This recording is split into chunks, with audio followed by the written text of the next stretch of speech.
Hi everybody, welcome back to that Eurovision site. And for today's video, we are continuing on just looking back at the national selections that have just occurred. And for today's video, I am joined by the lovely Simon, who is joining me to talk about Dansk Melodi Grand Prix. So let's get on with it.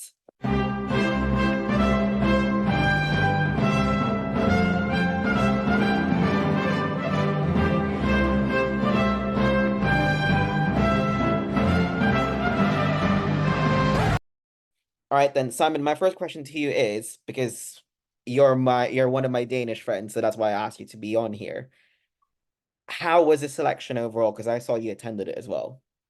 Yeah, I think we took a step up from what we've seen in the past few years. It was held in the DR Concert House, which made it a smaller audience, but also a venue that is much more suited to a TV production than the bigger arenas are, because they are not made for TV. They are obviously made to have a bigger audience. So TV wise, I actually thought we got a very nice and slick production. And inside the arena, inside the concert house, I know that the sound was great at the dress rehearsal, and also what I heard during the evening. I heard some people complain, behind the TV screens, but you know, I haven't actually seen the TV production of it, so I hope it was okay, but I don't know. But being there was nice, and as I say, a step up from what we've seen at least in 2022 and 2023. I mean, yeah, when I looked at it, I was like, when I saw the stage, when I was watching it, I was like, it looked like one of those one I think I saw on Twitter is like, do create like an AI of a Eurovision stage, and it looked like very futuristic, and the production looked very sleek, especially when I was watching Basim's number, and I love how like that just blended in. But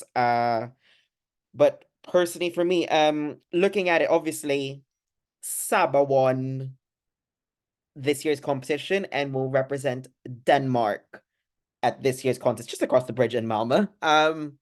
What are your thoughts on, obviously you've met SABA as well yourself, like what what's your thoughts on your entry for this year for Denmark? I think first of all that we chose the right song out of the eight that was in DMGP. It was quite obvious for me and for a lot of other people who are more nerdy about this than let's say the casual viewer, that this was the most Eurovision coded song of them all. The question was, could she deliver it on stage? Could the staging underline the message in the song, and so on and so on. I will say that during the day, I think everyone fell in love with Basim. Not because of the song, but because of him. He is such a charmer. He Mhm. connects with everyone, and you feel like you've known him for 10 years, even though you maybe haven't met him before the actual DMGP day. But song-wise, I think that his song was more suited to a Danish radio audience than for a Eurovision stage. And it was also clear for me when I looked at polls for, from international fans, that Saba was way ahead of everyone. It wasn't, a small percentage more than number two or three. Mhm. So for me, it's clearly the best choice. Um, it's it's a pop song from the Melfest factory. I know Mhm. that, and of course it's a pop song from Melfest factory because it has two out of three songwriters being Swedish.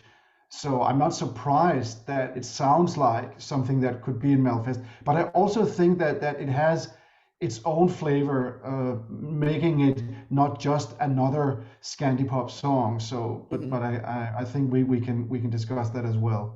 Yeah, I think when looking at the eight, first of all, when I was, because I had a refresh of it today, can I just say that whatever voting happened, it whittled down the correct three.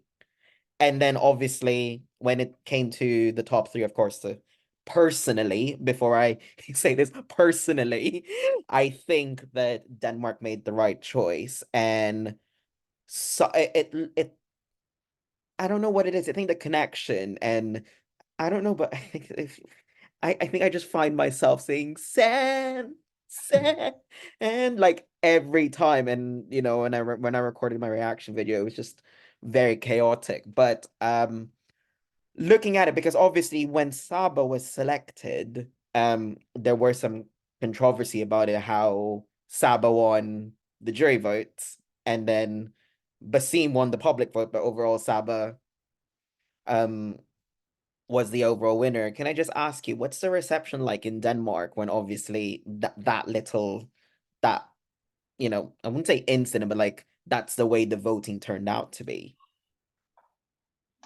I think the reception is what was expected. The casual viewers again will say that the jury, trumped over the public vote and chose something else than the public. But let me be clear about this.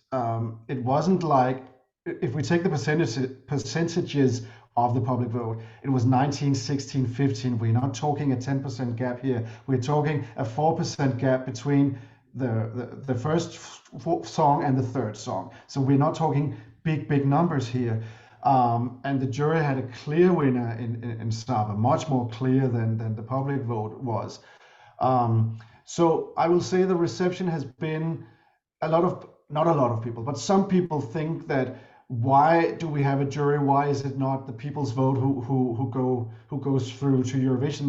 Mhm. And I will say this: when we only had people's votes, we are now in 2015 and 2016. We chose the wrong songs both years. And what happened? We came 16th and 17th in the semifinals. So, yes. Then we had a fan jury in 2017, 18, 19. What happened there? We qualified for the final each year. So, clearly, there needs to be, just as in Eurovision, a balance between what the public thinks and what let's say, a jury with people who have knowledge of what will work in Eurovision, what they think. And we need that balance. Otherwise, we would send the public winner every time, and I think we wouldn't have had better results in these past 3 years where we haven't been in the final Mhm. if we had sent other songs than we actually did.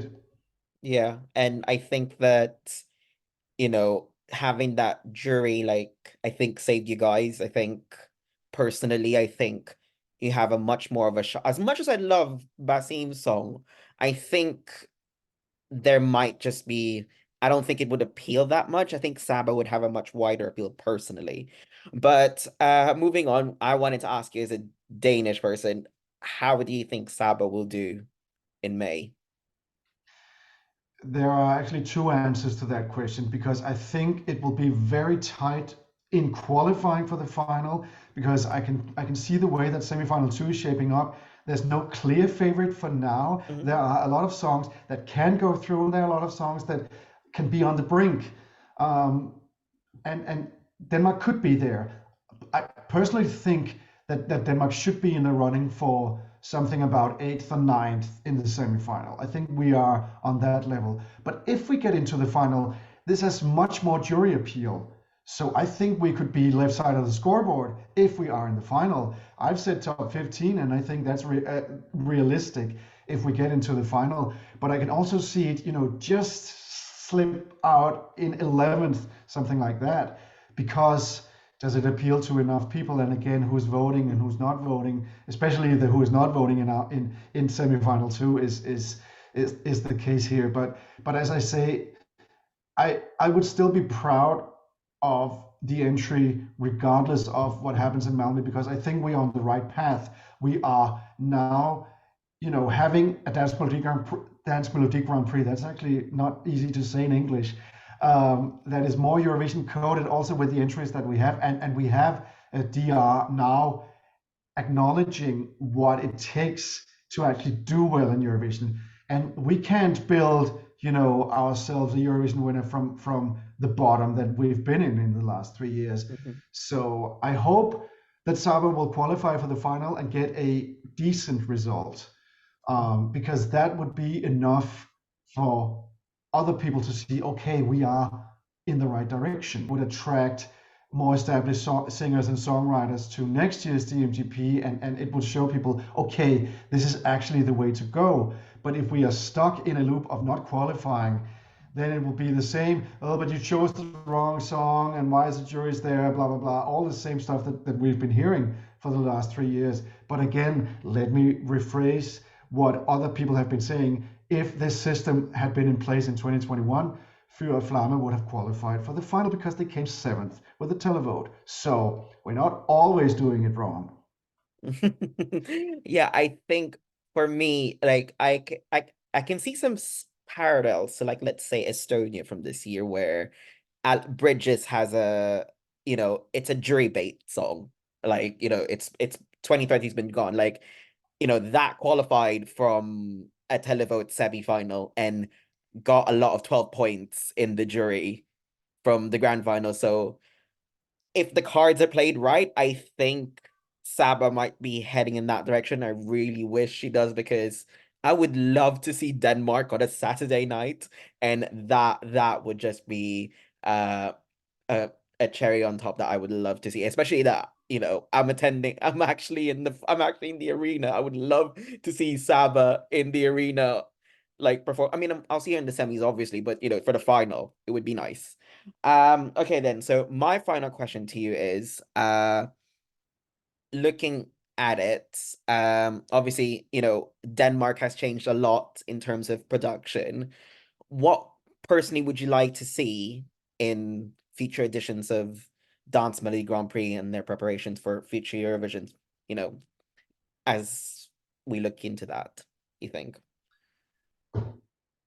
My hope is that it can be expanded, both in terms of the number of entries that we have, but also in the, let's say, duration of it. I know that DR has said that 8 songs for them is the right amount, and those are the best 8 songs. But it just makes room for too much speculation of, okay, what is missing out? Which kind of songs do we not have in DMGP by only having 8 songs? And you could argue, if we compare to, for instance, let's say Finland and Iceland, because Norway and Sweden are doing different stuff now. But if we compare to Finland and Iceland, Finland has a 7 song UMK final, but it's clearly a higher level of songs, even though we ended up with, let's say, Windows 95 Man, which was the jury last this year. So it can go both ways. But if you look at Iceland, Mhm. yes, the final is 5 songs, but you still have 2 semifinals. I think if we had 2 semifinals, Mhm. let's say 8 songs each, 4 songs from each semifinal go into a final, then we still have an 8 song final, but 16 songs to choose from, and that would expand the possibilities for other genres of music to get into Mhm. DMGP. Um, as you know, because we are there together, I've also talked with Melfest executives, both Karen Gunnarsson and Anders Wisbacher, who are responsible for Melfest, and they are very clear about wanting to have different kinds of genres in Melfest, whereas DR's focus, especially this year, has been we need songs that can do well in Eurovision. And that's, of course, a good goal to have Yeah. when we haven't been in the final for the last 3 years. But it mustn't be, for me, it mustn't be the sole objective with DMGP. And I'm saying that as one who has criticized DMGP for being not focused enough on Eurovision. But still, if DMGP wants to have the national appeal, it should also appeal to more people than the ones just watching to find out who is going to Eurovision. Yeah. Because DMGP is a cultural institution. DMGP is the oldest national final still running, Mhm. apart from, of course, Festivals and Remo and FIC, because those two are older, but I wouldn't call them national selections. But DMGP is the first one institutionalized as being the national selection for Eurovision. Mhm. So if we are to preserve that while looking, into the future, we need to cater both for a broader audience, but Mhm. also focus on, okay, what will work in Eurovision. So my wish, two Yeah. semifinals, broader Yeah. genre selection. Hmm. I think that's a good point. I think 8 songs is just not enough personally per se. I know some countries would get it right, like, Finland, but I think Denmark would potentially benefit for that if they do, try that in the future. But that takes us to the end. Uh, Thank you very much for your time, Simon. And really appreciate your insight on Dansk Melodi Grand Prix. Do you want to take this opportunity to plug in your socials? You can, of course, follow me on my socials. I am Simon Falk DK on Instagram, Twitter, Threads, and other places where you might find me. Pinterest, MySpace, MySpace. YouTube, whatever. Okay, then. Well, thank you very much for that. And also, if you watch this video, thank you very much. If you like this video, please do a thumbs up, subscribe, and push the notification bell to be one of the first people to find out when we have a video. But for now, we'll see you soon. Thank you very much, and see you in the next one.